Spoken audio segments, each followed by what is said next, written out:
मी इथं मक्याची भजी बनवण्यासाठी 2 मक्का घेऊन सोलून घेतला आहे। ते पाव किलो झाला आहे। पाव किलोच्या थोडं कमीच आहे। मग थोडं बारीक कांदा चिरून घेतला आहे। बारीक हिरवी मिरची चिरून घेतला आहे। बारीक केला आहे। कोथिंबीर पण बारीक केला आहे। एका टोपल्यामध्ये हे बारीक केलेले कोथिंबीर, कांदा, मक्याचे दाणे सर्व असं मिक्स करायचं आहे।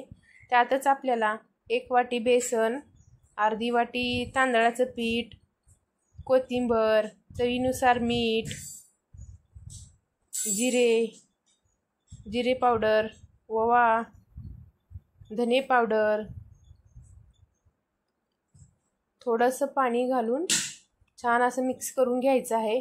पाणी थोडंसं घालायचं आहे, एकदम घालायचं नाही, लागेल तसं घालायचं आहे। छान असं मिक्स करून घ्यायचं आहे। 2 ते 3 मिनिट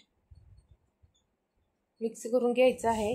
खायचा सोडा टाकायचा आहे थोडासा, चिमूटभर, आणि एक 7-8 मिनिट भिजू घालायचं आहे हे मिश्रण।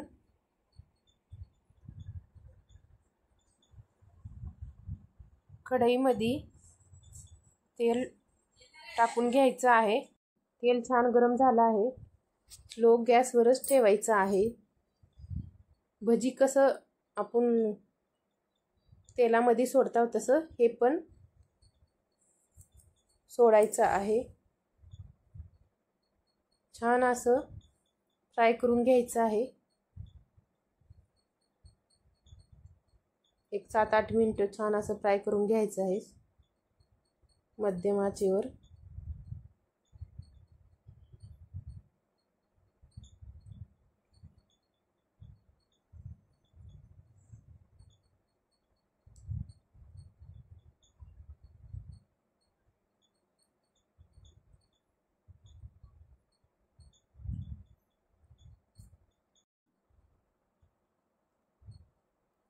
सोनेरी कलर येईपर्यंत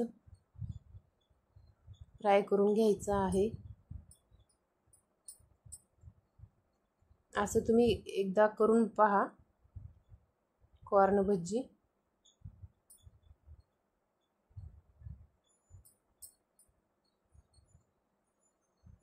एकदम मस्त झाले आहेत।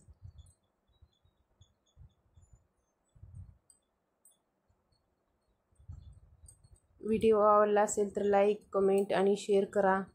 नवीन असाल तर सबस्क्राईब करा।